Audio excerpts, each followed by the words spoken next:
A victory at the border or a crisis? The White House tries to have it both ways. I have a bullshit detector. Plus, bipartisan backlash to MAGA's red pen to Medicaid. It's taxing the poor to give to the rich. Also, Trump 2025. Why wouldn't I accept the gift?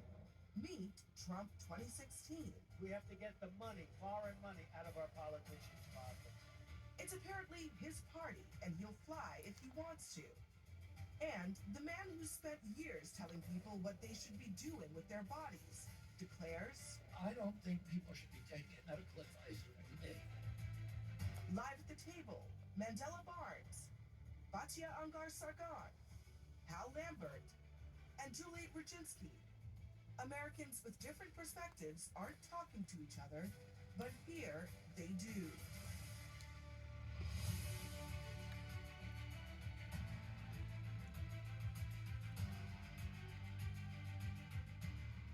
Good evening, I'm Abby Phillip in New York. Let's get right to what America's talking about. A tale of two borders.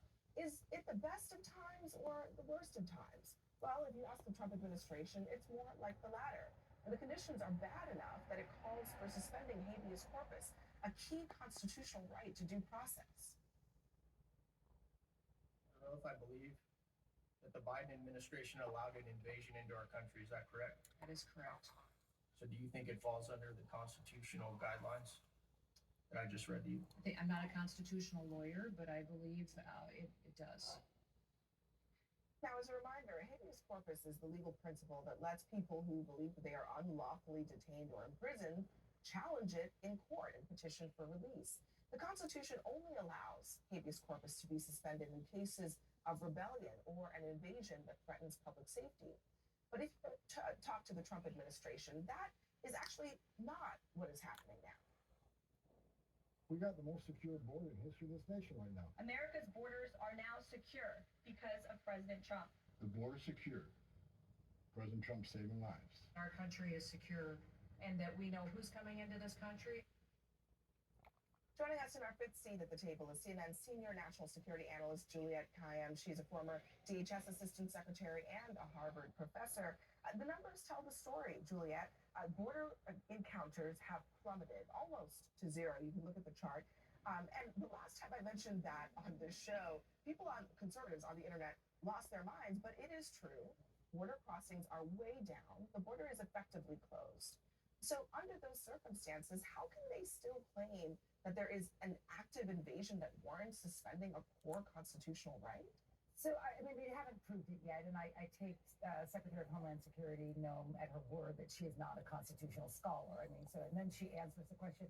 I think what you're seeing is an administration that's trying to read the tea leaves out of Donald Trump, who tends to throw things out here. But if you just look at the qualities of either invasion or insurrection, I think we can sort of put aside insurrection. That's not happening, and I'm taking them at their word. So is this an invasion? And in no circumstances is it an invasion, because for one, they're saying that the border is secure.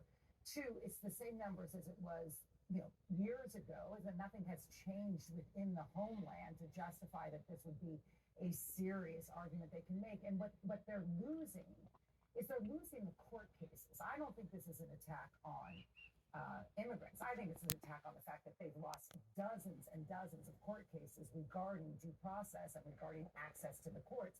This is a challenge against the courts. It has nothing to do with immigration. I will say clearly, I'm not quite clear what Trump is going to do. They will lose so bigly on this issue that it's so careless. It's like I don't even get mad about it. It's a very silly way to treat leadership in times of national security, and that's where people like me who don't get into the politics of it, it's like, yes, we're going to go through this motion because you want us to go through this motion, but no one can legitimately look an expert in the eye and say, this is an insurrection. Yeah, I mean, they're going to take this to court, Hal, and Juliette's right, they lose. They might lose big, but they're going to expend a lot of resources trying to go down this road when they could just simply put these folks before an administrative immigration court and deport them. No, I take issue. She said that nothing has changed since last time. No, there were probably 12 million people came in under Biden. Okay, that was an invasion. So the invasion happened, and they're all here now. And what's changed is that, the courts have decided that under no other president did they ever say that you had to go through this process to deport people.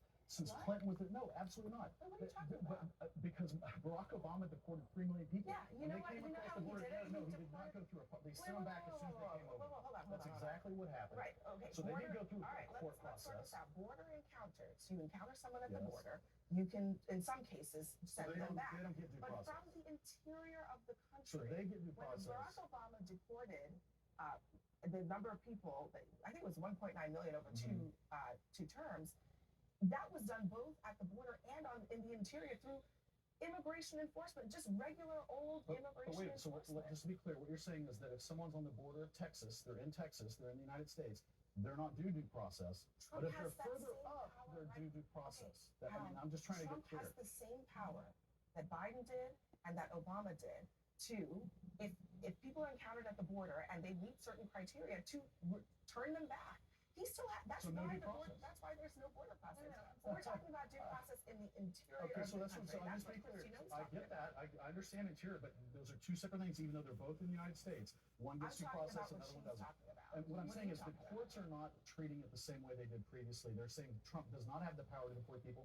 And how do you put 12 million people The before reason an I keep administrative pushing judge? back, Hal, is because that is not true. How do you put 12 million courts are people not- before an administrative judge? You can't. Yes, It's- you can, yes, you because can. they are owed due, I'm sorry, with all due respect, Yes, you they are owed due process like anybody else on American soil is owed due process, but here's the problem. The problem is that this is, of course, political, and that the reason that they're saying is the reason that Stephen Miller is saying that they're going to suspend habeas corpus if the judges don't do what they want. The reason Steve Bannon said they're going to suspend habeas corpus if the judges don't do what they want is because they're going to suspend habeas corpus. Yes. And the judges are not going to be able to do anything about it because what can they possibly do? What army do they have to stop this?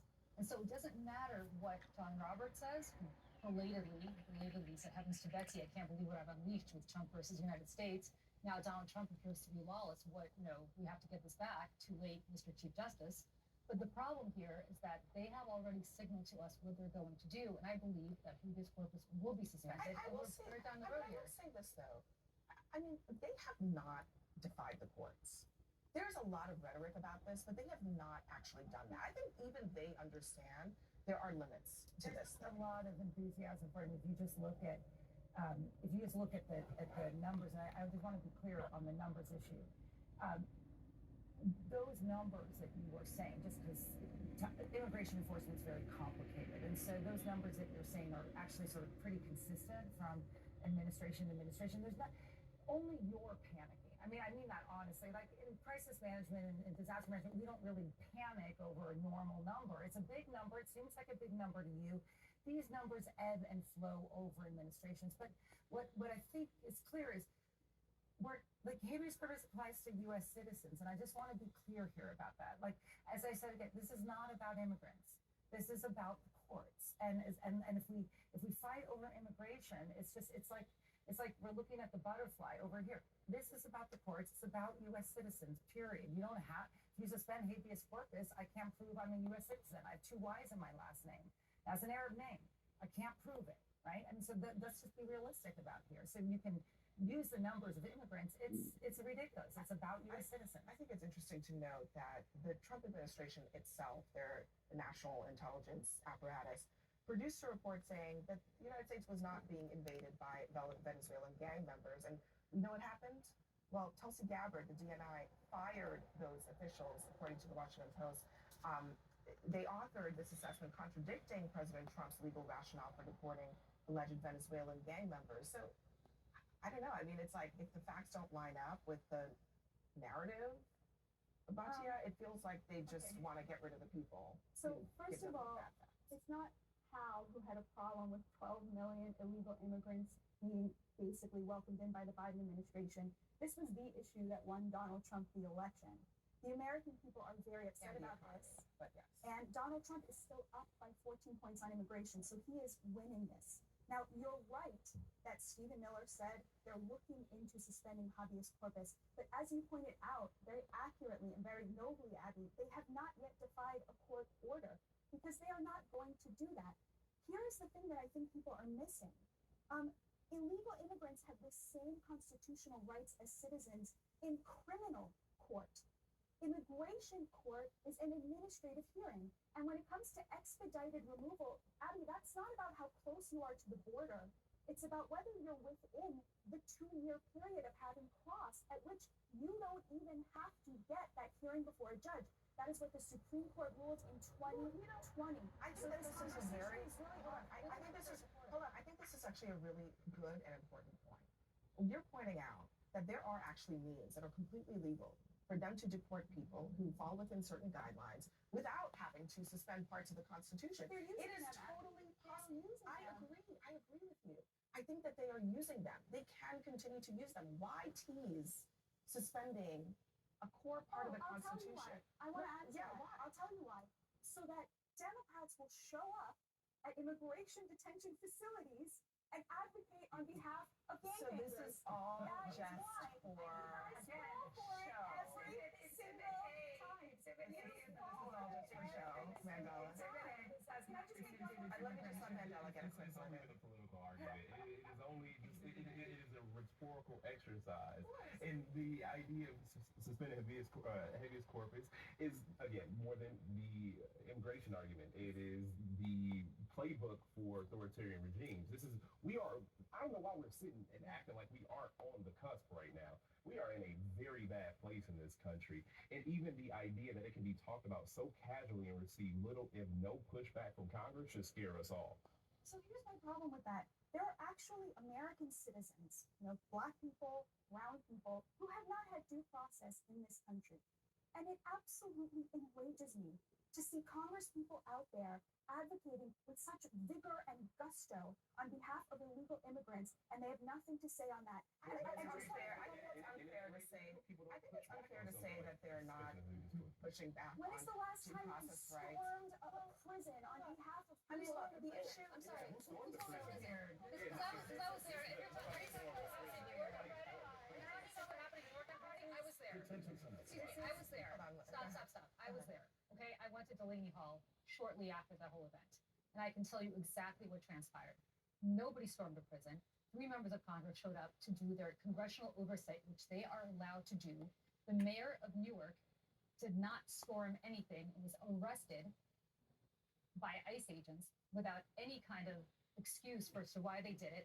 Nobody stormed anything. I was there. I witnessed it. And I'm telling you right now that it's a political ploy that unfortunately Kristi Noem is using as an excuse to go after duly elected members of Congress who now this administration is actually threatening to incarcerate for performing their congressional oversight. And including an 80-year-old, including an 80-year-old cancer survivor, member of Congress, a woman who was manhandled by ICE agents in masks. That is inexcusable. I want to make a point about why I think immigration is such an important issue. It's because we have a class divide in this country, and immigration really divides the elites from the working class. Working class people. Okay. I'm very happy to. We don't have time to get all the way into it. I just want to suggest, though, Batia, I do think that there are certainly political figures who want to make this a class divide. But a lot of working class people are immigrants. A lot of working class Americans have immigrant relatives as well. I'm not so sure that this is about quite. It's as simple as that. So, how about this? To be continued. Okay. We will continue this on another day. I think it's an interesting conversation that I would like to have it at some point. Juliette Kayyem, we appreciate you very much for joining us. Everyone else, stick around for us.